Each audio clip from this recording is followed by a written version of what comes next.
Hadith of the Day, a program from the Call of Islam. Send me your mercy, send me your peace, or I am lost for sure.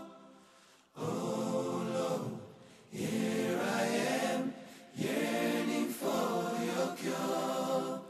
This humble servant will be diverted from you no more, no more,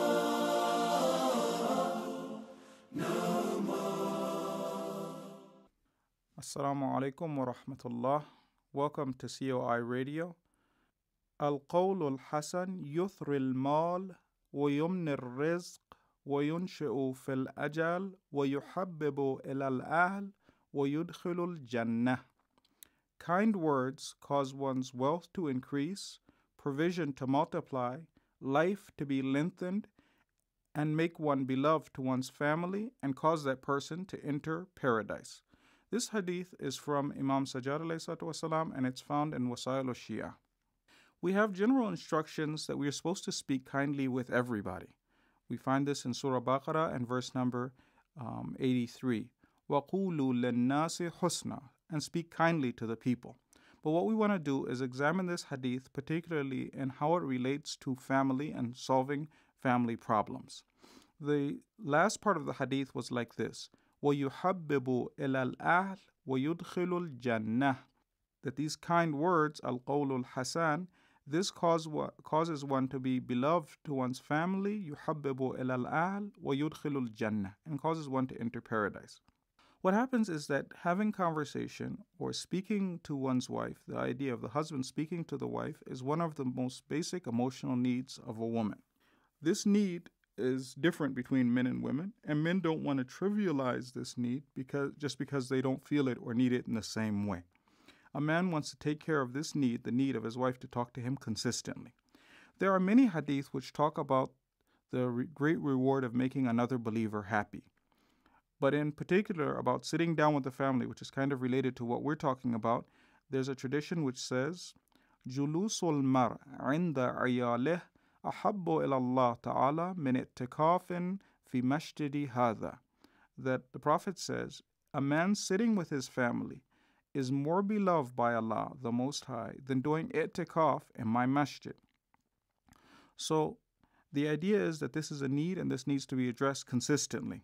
There are some traditions which suggest that the Prophet did this on a daily basis after the morning prayers. Scholars advise us now that we should set a time for this daily. It doesn't have to be in the morning. We can set it aside in a time in the evening where we go and we sit with our family and spend some time talking with our wives. So, but what we want to remember is that we're not supposed to practice silence in the house. Sometimes brothers have heard hadith about being silent and not speaking excessively and these things. Sometimes by mistake we try and practice this in the home. That's a mistake. Inside the home, no. Laugh, joke, smile, relax, talk. Outside the house, when it's not necessary, you can avoid speaking unnecessarily, then that's good for us to practice that. There are some skills which are required for us to be a good listener. The first one is this, that we have to realize that actually this is a need. It's not a waste of time. Many times men do this in the beginning of a relationship because they want to get to know the woman and what she likes and dislikes. They're trying to know her. So in this way, they ask her a lot of questions. They are eager to spend time talking to her, listening to her. But then later on, once they feel they have known her, they was like, well, what's the point now? Why would I, subconsciously they may say, why is the point? Why should I be spending a lot of time talking to her? Whereas actually one of the things that made the relationship sweet in the beginning was the idea that he would sit down with her and he would talk with her and explain. What's difficult for women sometimes is to explain that they like conversation for the sake of conversation. They sometimes can't just say, or they don't find it easy to say, I just enjoy talking to someone.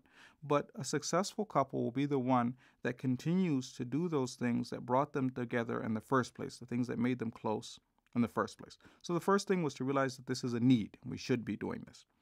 Secondly, we want to be there physically and look at them. It's recorded in books of akhlaq that the Prophet of Allah would turn and face people who were speaking to him. So we don't want to be checking our email or watching sports during this time. At this time, we want to make sure that our wife feels that she is very important. She's important to us. Thirdly, we want to give her our undivided attention. Mentally, we want to be there.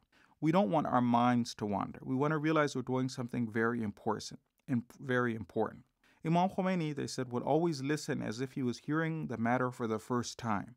He would be listening intently, paying full attention, and this is something that we can practice doing when we speak. The Prophet of Allah, they also mentioned that when he spoke, he would smile. إِذَا حَدَّثَ بِحَدِيثٍ تَبَسَّمَ فِي حَدِيثِهِ. When he spoke, he would smile. So we want to be sitting, paying full attention, listening to the wife, and then smiling at the same time. Another thing that we want to do that can be helpful is that sometimes, normally when men ask questions or they bring up an issue, they're looking for a solution.